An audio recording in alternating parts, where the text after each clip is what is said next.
আমি করবো না ভিডিও। কেন? না না করবো কেন? যেটা যে কারণে এসেছিলাম সেটা তোমার থেকে আশা করিনি। কেন? আরে দাঁড়াও তো, আমাদের অনেক ভগবানই কালো, মা কালী কালো, কৃষ্ণ কালো, সবাই কালো। তার থেকে বড় কথা আমার মা কালো, আমার বাবা কালো। তাহলে আবার কি? তো আমার মা বাবা যেখানে কালো তো আমি তো নিশ্চয়ই কালো হবো। তার থেকে বড় কথা পৃথিবীতে অনেক, এই আফ্রিকায় কত মানুষ থাকে, তাদের গায়ের রং কি ফর্সা? না, অবভিয়াসলি ফর্সা না। এই যে কালি না কিলিপং নাকি, সে কত বড় একজন ইউটিউবার, কত বড় একটা ইনস্টাগ্রামের তার ফেস কত ভ্যালু। বন্ধুরা, তো এই মুহূর্তে আমি আছি ইনস্টাগ্রাম কাঁপানো, ইউটিউব কাঁপানো, ফেসবুক কাঁপানো একজন, আর বলতে হবে নাম, সুক্তারা কর্মকার। সবাই দেখেছো, বিশেষ করে হিন্দি শোনায়, উনি বাংলার মধ্যে কিন্তু সীমাবদ্ধ নেই, কলকাতার মধ্যে উনি হিন্দিতেও, বোম্বে দিল্লি কাঁপিয়েছে, শুধু ভারতবর্ষ কাঁপিয়ে দিয়েছে ইনস্টাগ্রাম করে, লাখ লাখ মিলিয়ন ভিউজ ওনার। বিশেষ করে বাংলাদেশে আমার বেশি বাংলাদেশে প্রচুর মানুষ চেনে ওনাকে, প্রচুর মানুষ চেনে। তো এই দিদির বাড়িতে আছি, তো এসছি 5-6টা মিষ্টি খেয়ে অলরেডি পেট ভরে গেছে, কথা বলতে পারছি না। যাই হোক, এবার দিদির ছোট একটা ইন্টারভিউ নেবো, বলে আড্ডা বলতে পারো। শুধু নামটা বলে দাও। অলোক বিশ্বাস খুব ভালো মানুষ, সবসময় মুখে একটা হাসি, দুজনের মুখে একটা হাসি লেগে আছে, এই হাসিটা আমি তোমাদের মুখে সবসময় থাকে, এটা আমি প্রে করবো। আর আমাদের পেজ হচ্ছে সুক্তারা কর্মকার। তো আজকে তোমাদের ব্যাপারে কিছু জিজ্ঞেস করবো। তো তোমাদের বিয়ে হলো কতদিন হয়েছে বলো? আমাদের বিয়ে হয়েছে 2 বছর হয়েছে। 2 বছর হয়তো আমার অনেক বছর হয়ে গেছে। তাহলে নাকি লাভ ম্যারেজ তো নাকি? Arrange marriage? আমিও তোমাদের বন্ডিং দেখা হবে, তোমাদের লাভ ম্যারেজ।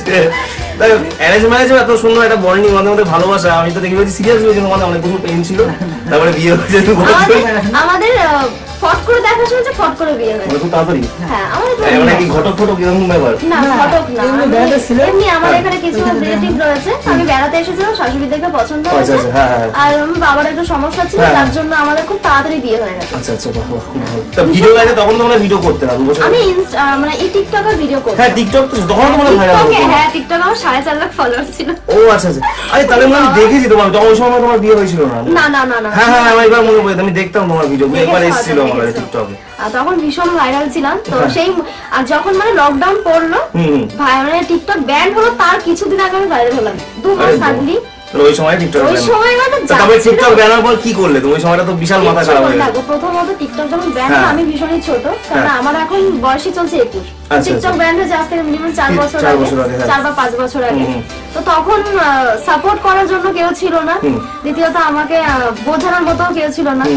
আমি কিছু অত বুঝতাম না, করতাম না, ইউটিউব কি ফেসবুক কি জানতাম না, করতাম না। তো সেইখান থেকে আজকে 2,80,000 ফেসবুক তো ফেসবুক ইউটিউব মিলে 2,80,000, মানে সমান তালে যাচ্ছে। সেখানে এই মুহূর্তে তুমি কি বলতে, যারা তোমায় দেখছে তাদের কি টিপস দেবে, যারা ভিডিও করে বড় হতে চাইছে? বলতে আমি বিয়ের পরে বেশ কিছুদিন পর আমি ভিডিও করা শুরু করলাম।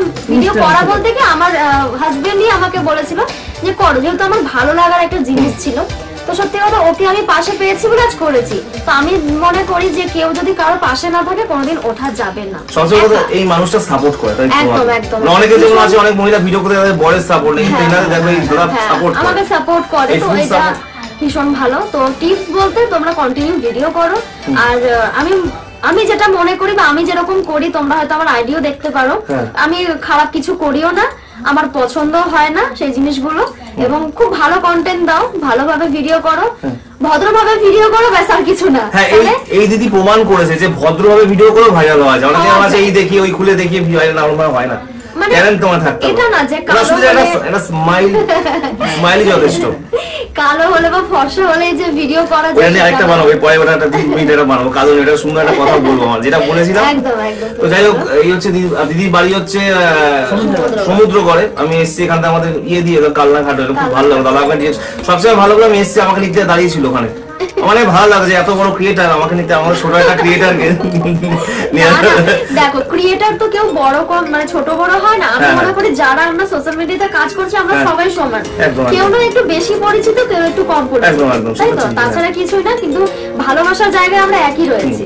তো আগামী দিন তোমাদের এমনি কিছু প্ল্যান আছে, মানে সোশ্যাল মিডিয়াতে কি, মানে প্ল্যান বলতে সোশ্যাল মিডিয়া আমি একটাই রিকোয়েস্ট সবার কাছে, যে আমাদের ভিডিও আরো দেখো, পছন্দ হলে অবশ্যই লাইক কমেন্ট শেয়ার দাও। আমি তোমাদের এটা বলবো, তোমার চ্যানেল বড় হলে তোমরা ছোট ছোট একটুখানি কন্টেন্ট বানাও, মানে অ্যাক্টিং কন্টেন্ট বানাতে পারো, যেগুলো এখন চলছে, ছোট ছোট স্টোরি বানিয়ে।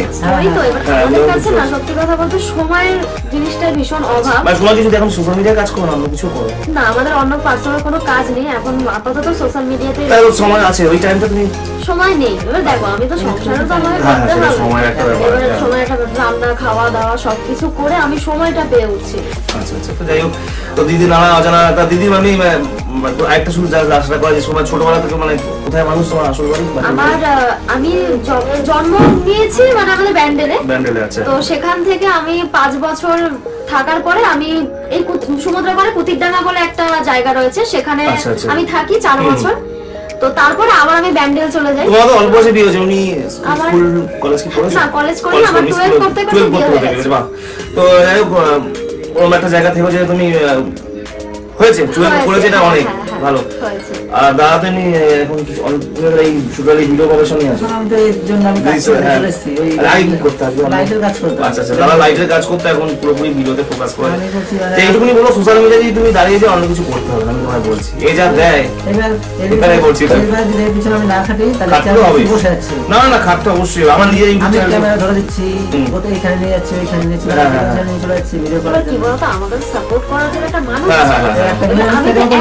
করতে পারবো না, তাই না? তবে আরেকটা কথা, তোমাকে অনেকে অনেক কথা বলে, তো একটু খারাপ লাগে না? কালো নিয়ে না, আমার খারাপ লাগে না। কেন লাগে না বলি, কারণ আমি তো ভাই কালোই।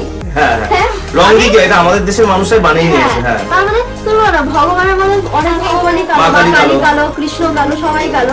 তার থেকে বড় কথা আমার মা কালো, আমার বাবা কালো। তাহলে আবার কি? তো আমার মা বাবা যেখানে কালো, তো আমি তো নিশ্চয়ই কালো হবো। রং দিকে তার থেকে বড় কথা, পৃথিবীতে অনেক, এই আফ্রিকায় কত মানুষ থাকে, তাদের গায়ের রং কি ফর্সা? না, অবভিয়াসলি ফর্সা না।